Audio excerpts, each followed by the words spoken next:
Thank you so much for taking the time to do this interview. How are You're so you welcome. doing? Yeah, I'm good. As you can tell, really busy.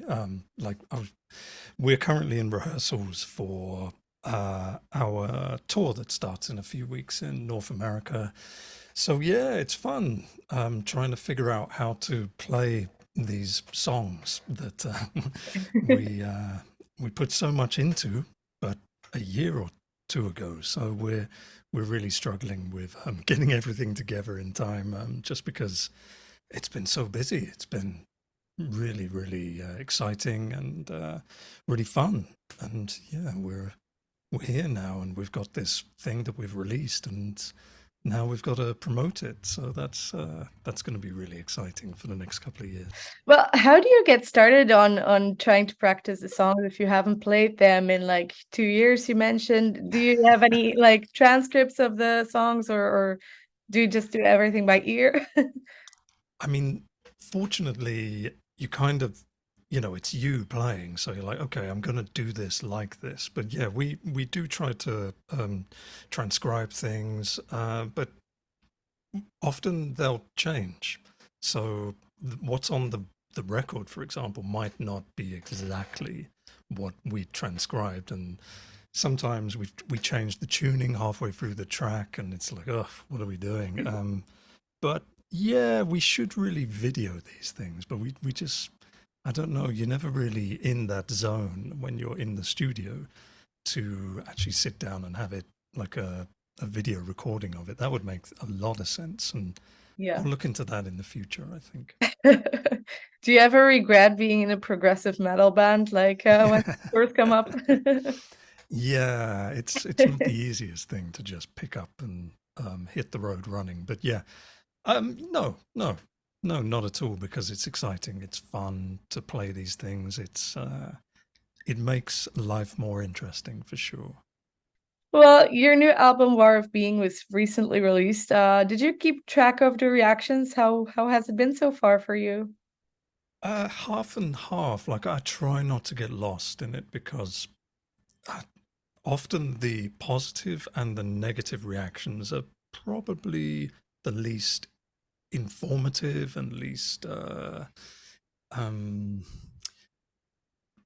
important, shall we say. I mean, it's really nice that people have these things, but you're not going to really learn much from it. But that being said, I think it's overwhelmingly positive. I'm sure there's people that aren't into it, and that's cool, because that means people are accepting it for what it is rather than being lost in some form of hype, shall we say. Mhm. So I'm really happy that it's been overwhelmingly positive. And yeah, reviews are great, sales are great, and it looks like it's the amount of work that we've put into it is being rewarded with people's enjoyment of it. Out of curiosity, what are the kind of reviews that you learn something from, or is it generally not really reviews you learn anything from rather than looking back to what you did, basically? Yeah, I mean, it's really interesting to note if people have a very specific example of something that they'll pick out from the album and will say, I felt that this didn't really work, and it went off on a tangent that didn't make sense. And it's really interesting to see a point of view, especially if it was something that you felt very strongly about, because perhaps it allows you to be somewhat subjective on your, somewhat objective on your material, because you can often get wrapped up in an idea, and often your ego then encases that idea, and it becomes protected as being good, when in fact you should be able to step back and remove the ego from it and really feel, is this actually something that I need to fight for to be part of the music, or is this something that is just stroking my ego and shouldn't really, isn't giving anything to the music except to me as part of the music. So I mean, that's quite interesting if people have specific examples, but you do definitely have to put your head above the parapet, as they would say, and own the music at that point in time and say, I believed in this. I wanted to do this. It was a creative choice and it made sense at the time. And if it's wrong, just you have to own it and live with it. And that's part of the fun of seeing what's going to be last in, like, say, 5, 6, 10, 20 years time, and what you kind of forget about, because we've got plenty of examples of that, the things that we go back to and we're like, yeah, that stood the test of time, and oof, not going to do that again. Do you guys regularly listen to your own music to sort of analyze what you could do for whenever you write something new? It's interesting. I personally don't really listen to what we do. I kind of at the end of an album process, I'm almost done with it, because I've probably listened to it more times than anybody will listen to it, when you're being forensic, when you're analyzing it and you're picking it apart. And the kind of the magic is kind of lost in that. For example, we had a album listening event in surround sound a couple of weeks back, where we we sold tickets to get some fans down to listen to this in the perfect listening environment. And even then, I didn't listen to it. I was off out back chatting with somebody about making more stuff, and Mhm. I need some time. I really need some time away from it before, simply because it's exhausting, and I need to be able to enjoy it properly whilst listening to it. So, considering that we're also going to be playing some of these songs live, it's really hard to get that space. So I tend not to listen to the stuff for years, sometimes a decade. Wow, that's impressive. Well, I guess there's more musicians like that who don't even have the time to listen to any new music other than True. things you make Yeah. yourself. But anyway, I also heard you say in another interview that for this album you didn't have like a strict schedule or like a rush which you had during previous albums, which helped you create Bar of Being. But I was wondering, in a sense, your songwriting process probably hasn't changed much over the years, but did you feel like there was more maybe time or less pressure so that you could like experiment a little bit more with this band? Yeah. And also having the extra time meant that we were also able to involve as much of the band as possible. Whereas before, if we were writing, releasing, touring an album all within like a 2-year cycle, it left no time for writing, really, or writing beyond, like, say, Ackle's involvement, Ackle being like the chief songwriter. Um, it it just meant that it was really hard for us to then get it and spend, like, I mean, a year or two really picking it apart, working on it, and bring it to a stage that would be not only inclusive of the band, but also gave us time to really look at it and really find the bits that we were very strongly feeling and emoting to, and then also cut the bits that made no sense. Which, again, it's having that perspective of time allows you to say, well, actually, this is the best of this, and I think we should change it to look like this or remove it around, and things like that. It's there. I mean, some of these tracks we've cut 90 seconds out of, Mm. which we wouldn't have done on previous albums because we wouldn't have had the time to do that. So I think it's really good to have a little more time, and I think the whole industry could do with slowing down a little. I understand it's about money, but then hang on, the problem isn't the musicians and how quickly they do things. The problem is that perhaps the money within the system is going to the wrong places and is not necessarily going to creating, it's going to selling. And that feels like you're cutting the legs off your ladder beneath you, instead of really focusing on creating a solid foundation that you can then grow upon. Yeah. Well, and in that sense, I was gonna ask you at some point anyway, but I think like, is it correct to say that Spotify in that sense is like maybe Tesseract's biggest enemy in that sort of, because it's so much based on releasing singles and even full albums if you have the free version. Like me, unfortunately, it goes on shuffle, and it seems Yeah. like, you are all about experiencing an album from A to Z. So is that the correct assumption? I I don't really have a problem with how music is disseminated now. So things like Spotify, things like YouTube, I'm okay with them because they do actually give access to the music to everyone in some form. Now, I obviously have a problem with the recompense from that.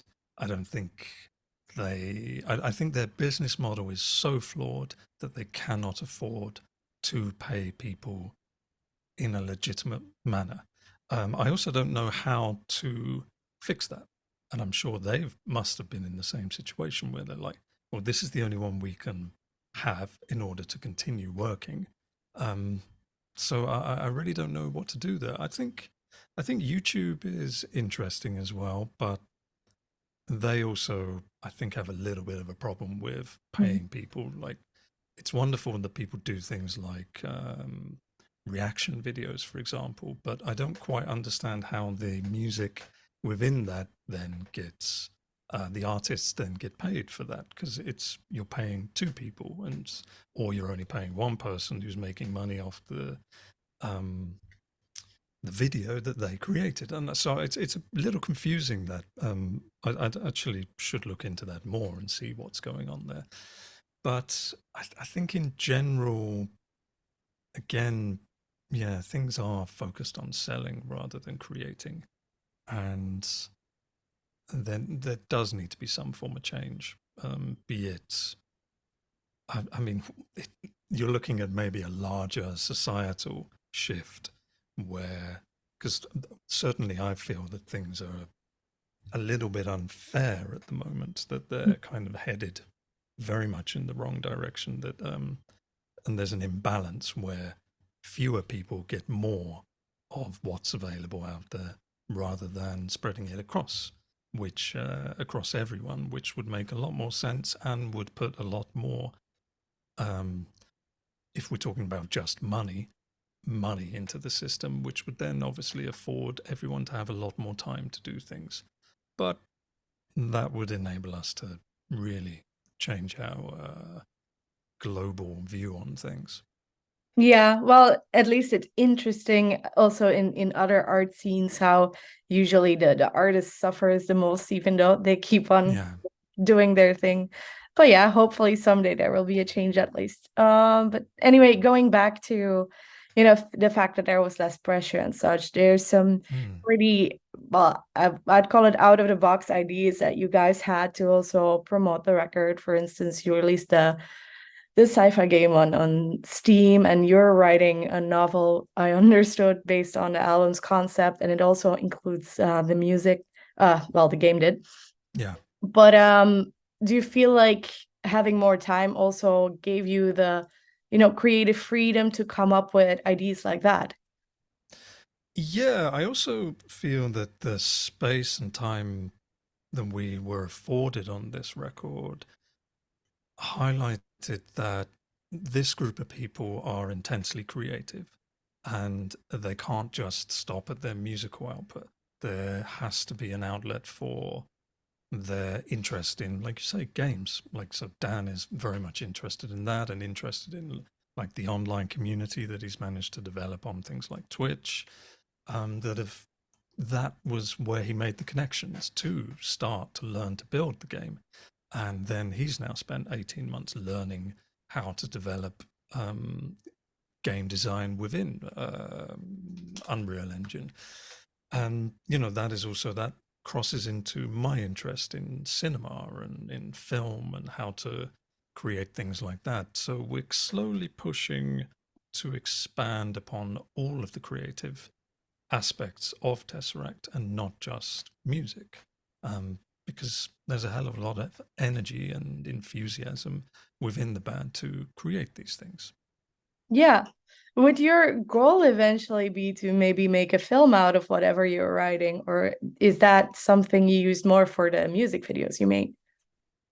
I think the music videos might be a step towards a sensible conclusion of what we're wanting to do, but also because of our general ambition, we tend to always have ideas that are just this little bit above what we might be able to achieve financially or even from a logistical point of view. But it means that we're kind of always pushing forward, always walking towards something, an ever moving horizon that is always just out of reach. But I think it's hard to say because, you know, we're musicians, we're not filmmakers, so it might end up being a terrible movie. But uh, having that ambition makes us drive towards something better. And I mean, it would work in that sense, or maybe work in the form of like maybe shorter form but longer, say episodic things like a series might be more of a sensible solution. But who knows? Who really knows? Because we're now about to embark on at least 2 years of solid touring. I honestly don't know where I'd have the time to do that. So it might be something that if other people whose job that is get involved, then it could happen. But who knows? I mean, the tools are now at our fingertips with things like Unreal Engine, so we might be able to expand upon that.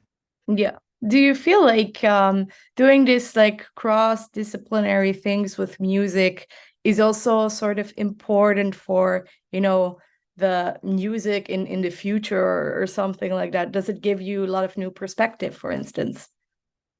I think a certain part of uh, the music world have always tried to build the crossover. I guess it comes from musicians who go to the cinema and they enjoy the whole experience, so the sonic and the visual, and they've wanted to be able to do that with their stuff as well. So they've got the music and they want to create visuals to that. Or, I mean, it could just be simply these people are naturally creative. So these people are going to create with whatever tools they have to hand. And a natural one is cinema. Um, so I do wonder if it's just what we have now is kind of like a democratization of these tools. It's becoming simpler, maybe not simpler, but easier to try and use them and to get results that are good from them. So more and more musicians will definitely become interested in that because they can do it on their laptop now.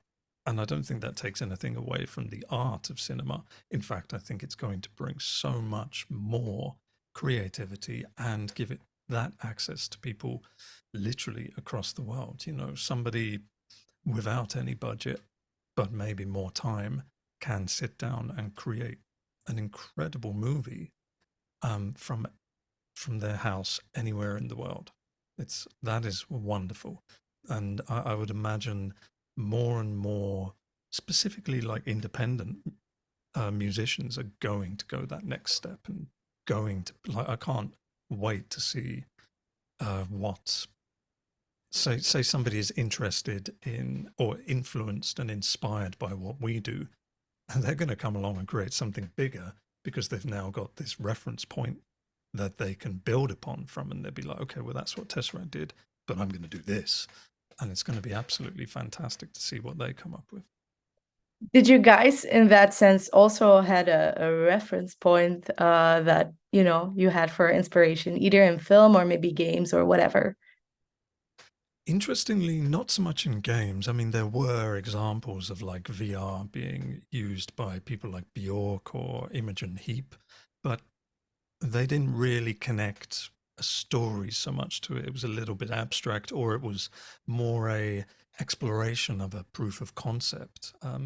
So not within the game, but obviously there's like a shared interest in things like retro sci-fi that we tried to really put into our last single.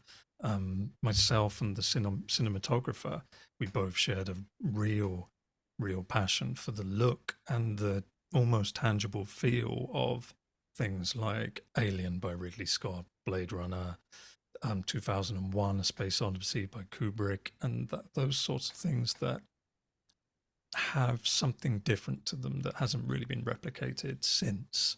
Um, so that was really exciting to have that inspiration that was shared by other people, that we could then work together and create something that was heavily influenced, more of a homage to that, but also allowed us to have our own voice within that. Now, what I really enjoyed about, well, your albums in general, I guess, because that's something that you do, is that they just flow really nicely from beginning to end. And today that's not a lot done anymore.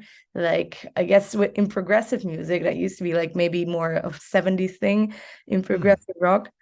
But I felt like with the album and its concept, especially due to like electronic elements and soundscapes, it felt like even more of a, beneficial thing you did because of its concept. And it really created this kind of immersive listening experience and this kind of a storytelling approach. I was wondering, maybe in general, how long does it take you to complete these like transitions in between the songs? Is that something you spend a lot of time on to perfect it? I mean, they obviously are like the second stage. You know, we have the songs, and then we'll have an outro that maybe links a couple of songs, but sometimes that doesn't always stay that way. Like definitely on the album, we moved things around because whilst it's a concept narrative, it was also more about showing you a snapshot of time within this story rather than saying, oh, this person left his house one day and then went on a road, went on the road to this place, etc., etc. No, it was more about showing you the world and the stories within that world.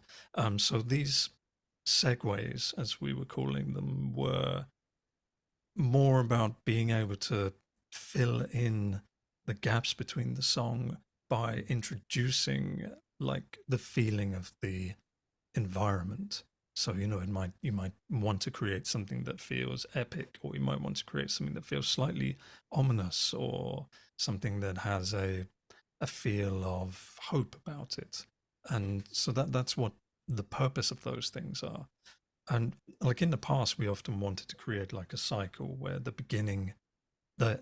end of the last track would flow into the beginning of the first track, just to feel like we were. I don't know why, actually. I have no conceptual reason to why we used to do that. It was just a cool thing that we wanted to do. So we did that on a couple of albums. And then this one, we were like, well, okay, let's throw try to generate the experience of being in this place. At one point, we were going to have like some spoken word bits that were in the segues that would almost enact the story of these two characters. But I don't know. I mean, I tried some things, and we tried some things in the studio as well, and it didn't really feel like it was the right thing to do at that point. Maybe we'll do something in the future with them, but like I was being pushed by the band. Oh, you should do some stuff. Write some things and use your voice and do some stuff. And it's really hard for me to do that. Imagine like when you hear your voice on a Yeah. answer machine or things like that. You're like, no, this is horrible. I don't want. So I couldn't get into it because all I could hear was my voice, and I felt like it was somebody acting, which is not cool. Not. I didn't feel it was doing it justice. Yes, maybe kind of a weird question, but you have like a very soothing voice. And I heard a lot of people commenting like this guy would be perfect for like ASMR videos Oh or yeah, audiobooks. But I was wondering, was that why you got the task to try that out? yeah. I guess it wasn't just me, it was the producers were saying, you should try this because your voice is kind of theatrical, and also it has a gravitas to it. It has a weight to it that kind of draws people into believing things. But I still can't get beyond the fact that to me, it doesn't sound nice. So maybe I should sit down with a acting coach or something and get past that and start to believe in what I'm doing and utilize it, because I guess I'm missing out by not doing things like voiceover or ASMR. Yeah, or even like some kind of meditation video or so. I Sure. see a whole concept there. Well, yeah. So did you feel while creating on War of Being, was there a most challenging part for you playing bass or something like that you're particularly proud of now? Yeah. I'm really, I find it really funny that I can just play a part now that myself and the guitarist, we just could not do in the studio. It was the most frustrating thing. But now I'm like, I'm not even thinking about it. I mean, obviously that's what practice does, but also it means that we just smashed like this barrier that we had reached. And I know the drummer, Jay, is feeling the same. And I know Dan, the vocalist, is feeling the same about one part on the album. And we're like, well, it forced us to up our game. It forced us to find things within ourselves that we'd kind of stopped learning. Or, I mean, that doesn't feel right, but maybe we'd stopped focusing upon and stopped cultivating. So this album has given to us a next level of musicianship, we'll say. And it's pushed us, but not beyond what we can do. It's just told us, hey, you've been slacking in this area. So here you go. You continue doing this a bit more and it will reward you. And I mean, that's a wonderful kind of exchange between us and the music. Is there any song that you're currently, well, maybe you cannot really give anything away for the set list of the upcoming tour, but is there any part that you've been struggling with while preparing for the live shows as well, other than the part that you mentioned?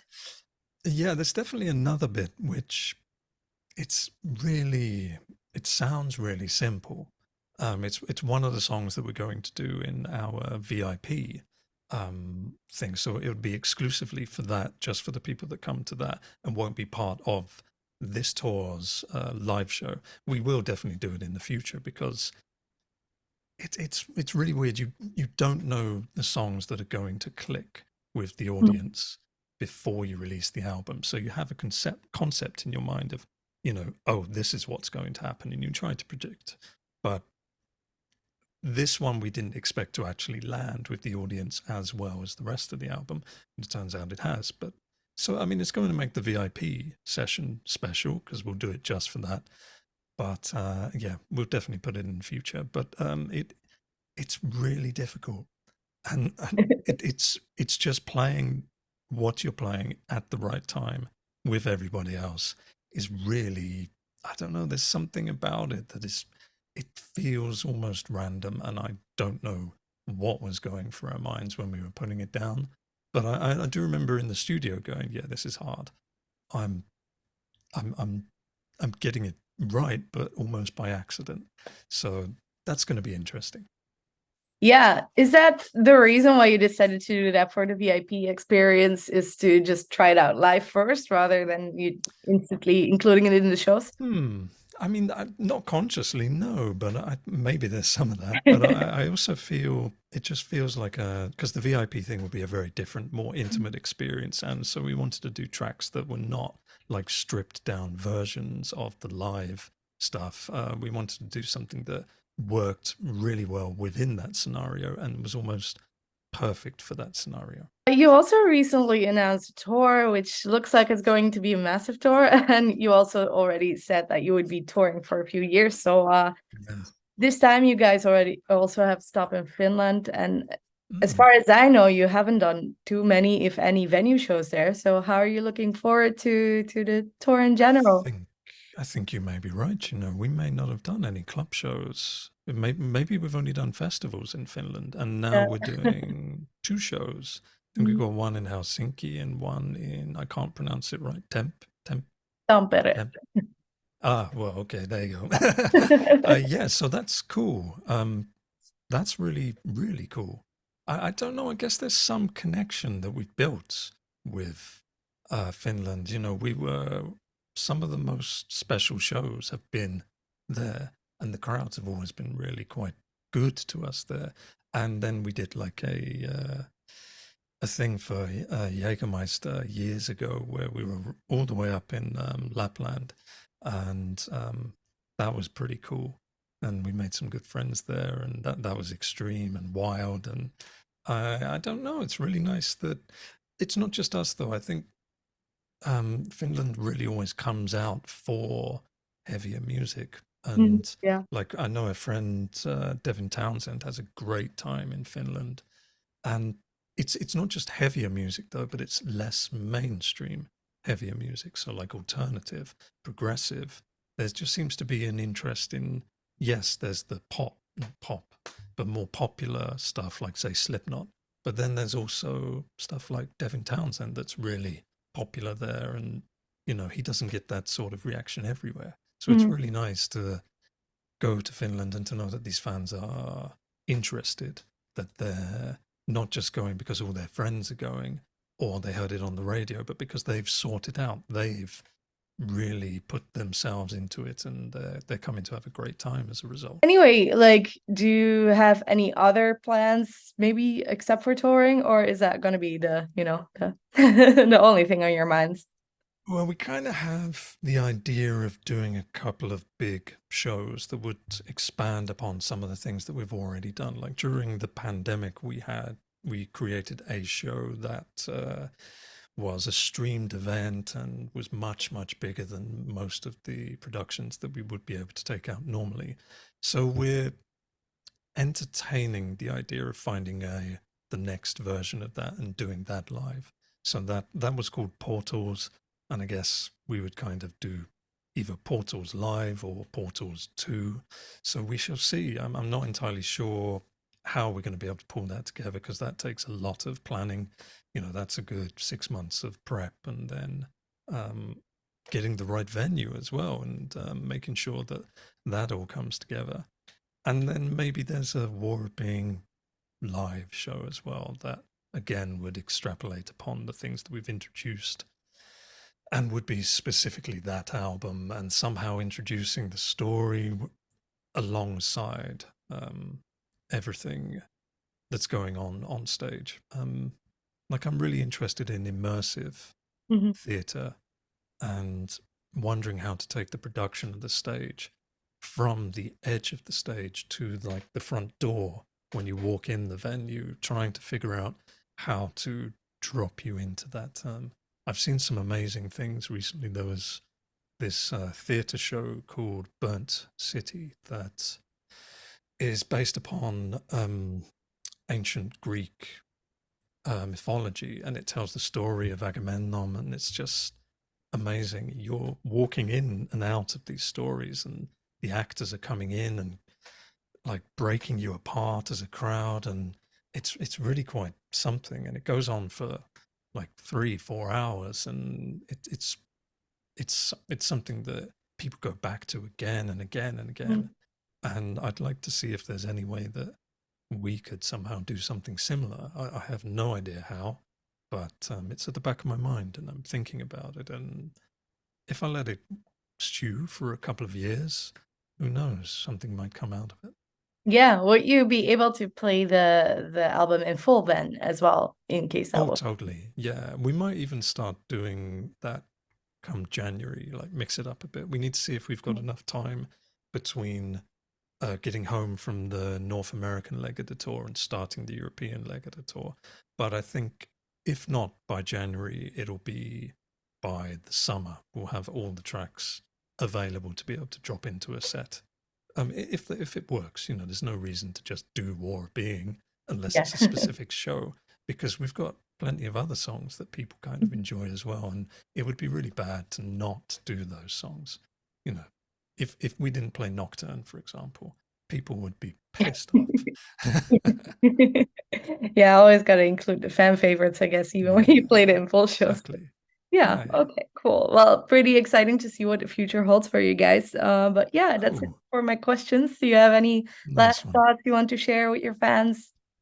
Just thank you for taking your time, having enthusiasm about what we do. It's really inspiring. And yeah, just thank you.